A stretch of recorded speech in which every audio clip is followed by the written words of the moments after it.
This is what lithium mining looks like in Chile.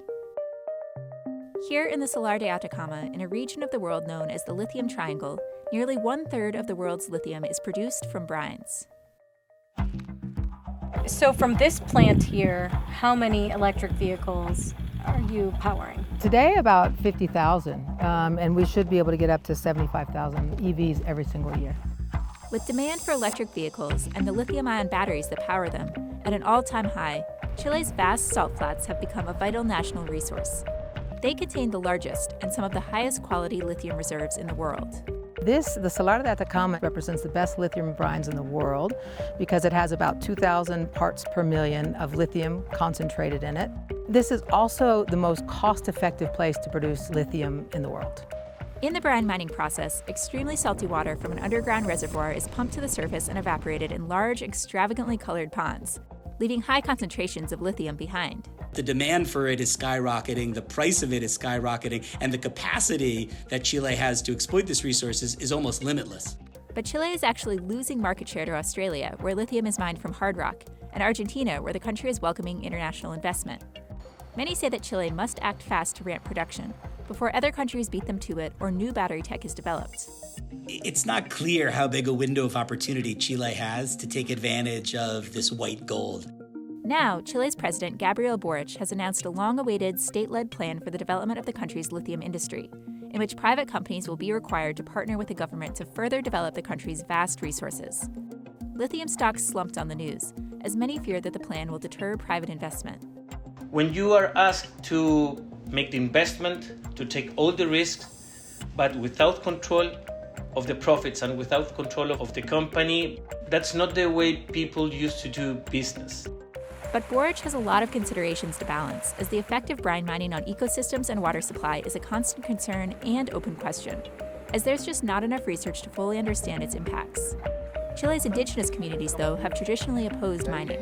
Sé que el litio es necesario para el mundo, pero a costa de que se sequen nuestro terreno, nuestro lugar. El salar es como un gran árbol de vida para nosotros, es como un corazón donde fluyen todas las aguas, superficiales como subterráneas. Es nuestro pequeño mar Calantay y está siendo afectado. There are only 2 lithium companies operating in the country today: North Carolina-based Albemarle, the largest lithium producer in the world, and SQM, the second largest producer. CNBC visited Albemarle's lithium plant in the Salar de Atacama, where we spoke with the company and community members alike about this pivotal moment in Chile's history.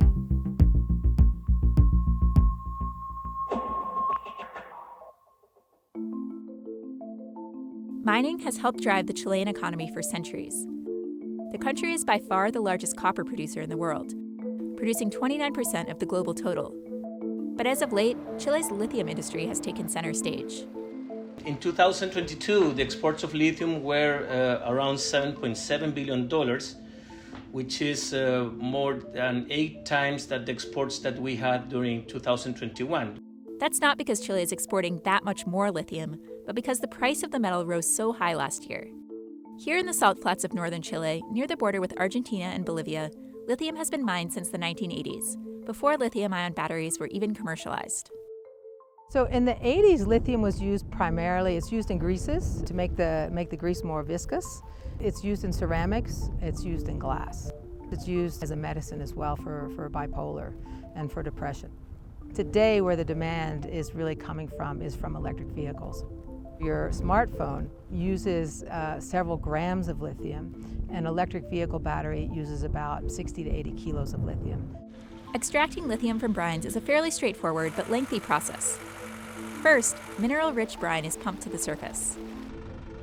Once it's at the perfect point, chemically speaking, then we'll pump this brine from here over to pond 15, which is the first pond of our 15 ponds. As the brine moves through all the ponds, a variety of other salts precipitate out, leaving behind increasingly large concentrations of lithium. Here at Albemarle's Salar plant, it takes about 18 months for the brine to reach 6% lithium concentration, after which the liquid is transported over 150 miles via truck to Albemarle's processing facility in Antofagasta, which we also got the chance to visit. Typically, we send between about 24 and 30 trucks every single day. Here, lithium is further purified into battery-grade lithium carbonate, which looks and feels just like powdered sugar. Chile was the largest producer of lithium until 2017, when it ceded the top spot to Australia, where the country has acted quickly to ramp up production. In 2022, Australia produced about 47% of global lithium supply, while Chile produced about 30%. Now, some people are even talking about Argentina taking away the second position that Chile has now as the world's second largest producer of lithium, because Argentina has all these projects in the pipeline. While Argentina has thrown open its doors to foreign investment, Chile has not. Though the country is typically viewed as one of the most neoliberal, free market economies in the region, lithium in Chile is heavily regulated. That's because former dictator Augusto Pinochet categorized it as a strategic resource in 1979 due to its use in nuclear weapons, allowing the government to restrict its extraction. Albemarle and SQM partner with Corfo, the Chilean Economic Development Agency, to develop lithium resources, while the Chilean Nuclear Energy Commission oversees quotas and exports.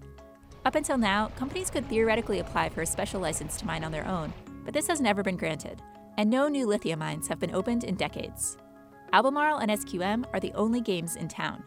Those companies pay high taxes and royalties. They have to sell a certain amount of what they produce domestically at below market rates to subsidize other industries that may develop that use this resource. So it's a very heavy hand of the state and a great reluctance to allow other players to enter the sector.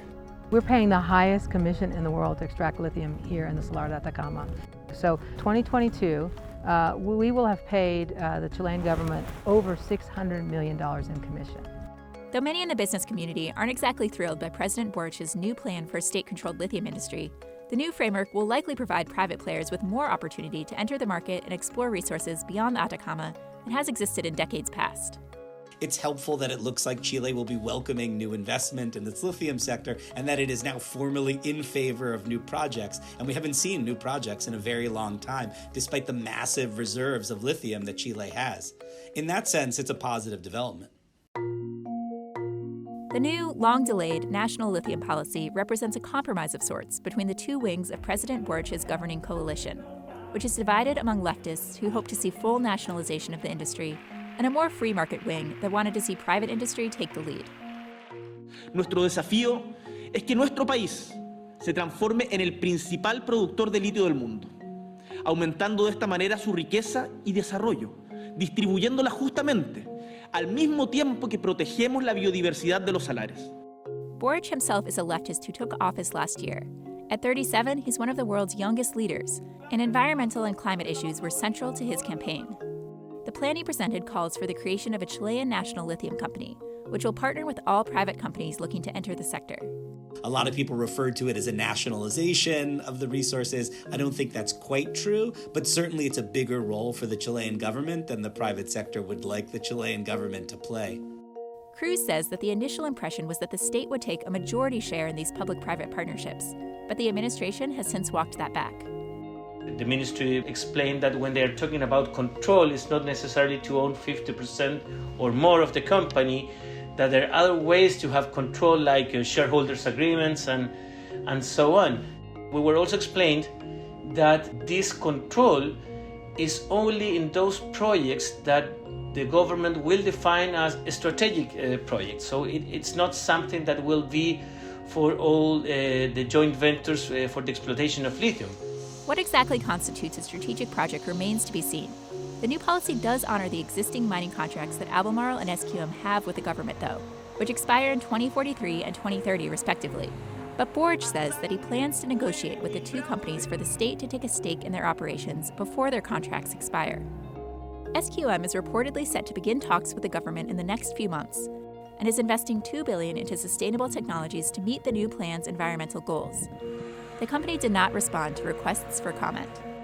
Albemarle said in a statement that we expect no material impact as the Chilean government made clear it will fully respect existing contracts. The company said they will continue to collaborate with the government moving forward. And when we spoke with Lenny Pisano in January, she said that Albemarle supports the public-private partnership. We're incredibly supportive of the Chilean government's aspirations to develop this national lithium company. We're also quite interested in partnering with them because, of course, we've got more than 40 years' experience here and certainly know how to work with brines. The new policy won't go into effect immediately. First, it has to be approved in Congress, where Boric has struggled to pass legislation. His party doesn't have a majority, and Congress recently shot down his major tax reform bill. That blow came on the heels of Chilean voters' overwhelming rejection of a progressive new constitution last year. Chile's mining minister acknowledges that it will take years to get the national lithium company up and running. So in the meantime, 2 existing state-owned companies will be in charge of handling all new lithium contracts: copper giant Codelco and minerals company Enami. Boric also wants Chile to move beyond just lithium extraction and invest in downstream processing for the battery supply chain. They do not merely want to export the natural resource, which has been the economic history of Latin America. Chinese EV giant BYD plans to build a $290 million cathode manufacturing facility in Antofagasta, and Corfo has given the company preferential prices on lithium carbonate, the input used to make cathode material. But some analysts think that it's too soon for Chile to move into downstream production, given that the EV industry in the country is practically non-existent. We didn't see a single electric car when we were there. In 10 or 15 years, when there's battery plants all over the world, it'll make, in a more well-developed supply chain and EVs everywhere, it'll make sense to be making batteries on every continent. Right now, it doesn't. Chile's raw lithium is of great strategic importance to the U.S., though, which has a free trade agreement with Chile, but not Argentina. The U.S. has determined that it needs to have a domestic battery and electric vehicle industry, and it's not going to have one unless it gets access to plentiful supplies of affordable lithium. And right now, its best bet is to get that lithium in places like Chile. Unfortunately for the United States, it's not the only country that's realized that. And the Chinese are investing heavily in places like Argentina and Chile to get their hands on lithium to produce their own batteries and electric vehicles. And so this great power competition between the United States and China is really playing out in the lithium sector in Chile's Atacama Desert right now as we speak. And Chile's new policy could end up being favorable to the Chinese, as Cruz expects that the country's state-owned companies will be some of the first new entrants into this market. It's not a secret for anybody that many Chinese state-owned companies are interested in the lithium, and probably they will be the first to jump in, because when you have a state-owned company, when an economy like the China, they are not looking for having immediate profits. They are more patient. But as with so many mining projects, domestic and abroad, calls for rapid expansion often drown out the voices of local and indigenous community members, who are wary of the environmental and social impacts of mining on their ancestral lands and way of life. In Chile, Atacameños, also called Licanantay, are an indigenous people whose history in the Atacama region dates back to around 500 BC. Yo soy descendiente de familias Licanantay. How have you seen the area change over the years? Desde parte de la minería se ha intervenido en todos los ecosistemas, ¿no? En parte de lo cultural tiende a desaparecer nuestra propia cultura, nuestro patrimonio, y desde lo social el dinero ha fragmentado mucho a mi pueblo. The Atacama Indigenous Council represents 18 communities around the Salar. It has an agreement with Albemarle in which 3.5% of Albemarle's revenue from its Chilean operations go to the council to be used in any way that it sees fit. Some communities have struck agreements with SQM as well. This 3.5% of sales of lithium carbonate, there's nothing like that in the world. We work with the University of Queensland, who's done a study of 50 such agreements. A typical agreement is 0.5% to 1%. But Ramos has seen the money sow division in her community.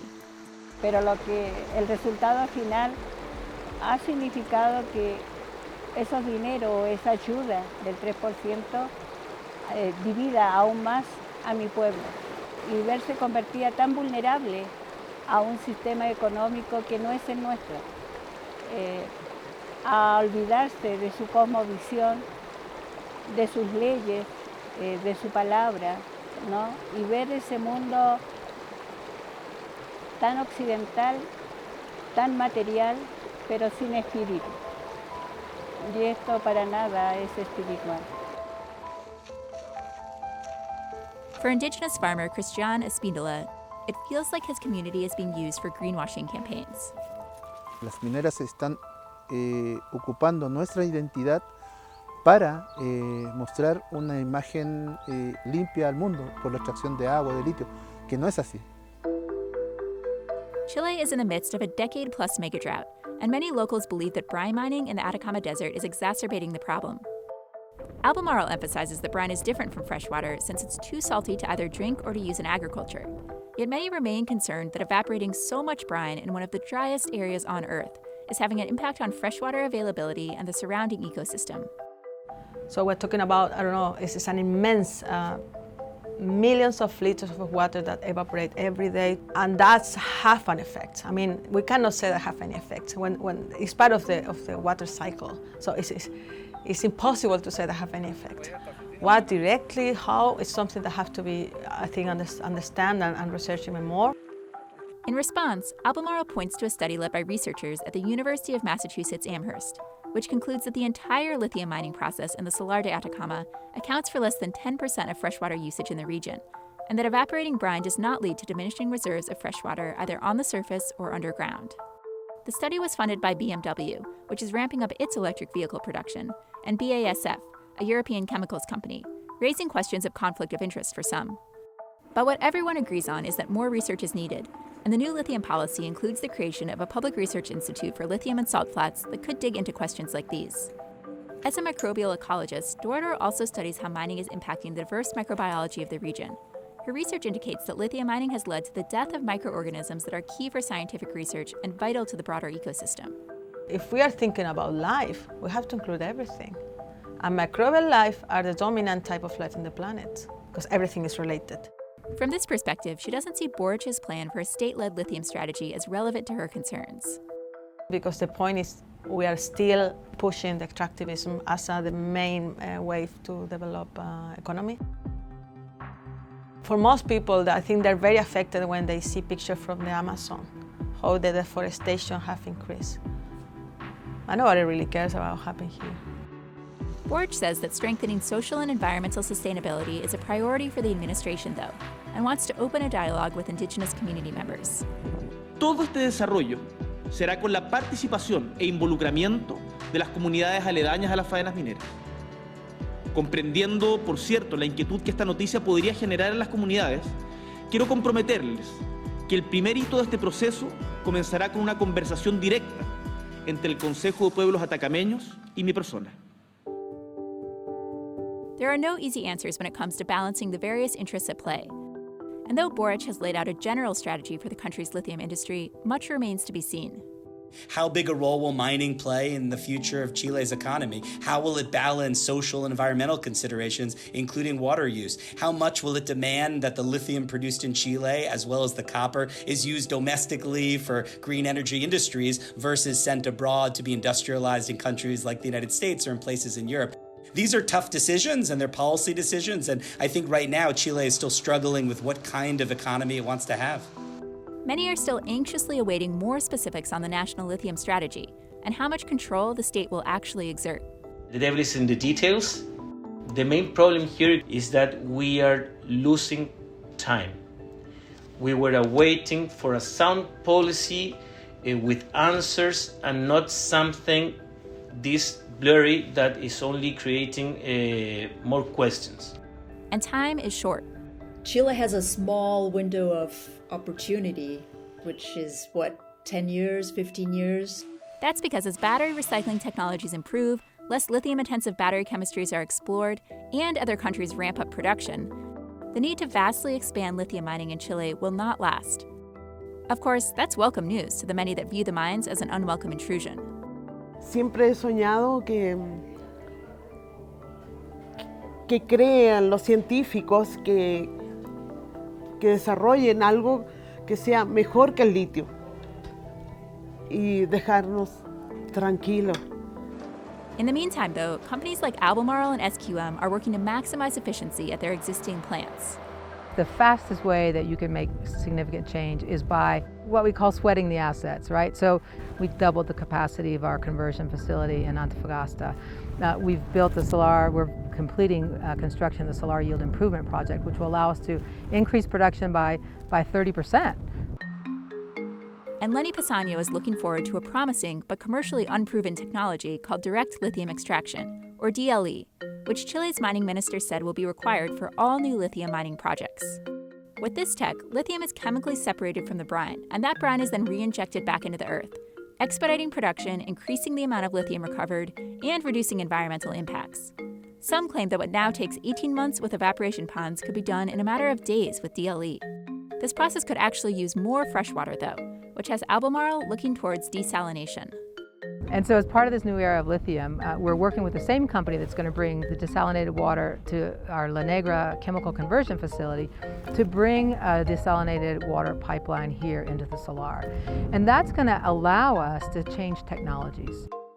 There's a lot on the line, and a lot to consider as the company and the country at large prepare for a new era in the Chilean lithium industry. I think Chile is trying to find a middle ground here. There are countries that do want to control every aspect of this industry. There are others, like Argentina, taking a real hands-off, pro-market approach. I think Chile is trying to protect the environment, protect local communities, be a player in the industry while still attracting investment and making sure there's enough private money around so that the industry can expand rapidly to meet demand. It's not clear it will succeed, but I think that's a fairly reasonable, logical approach.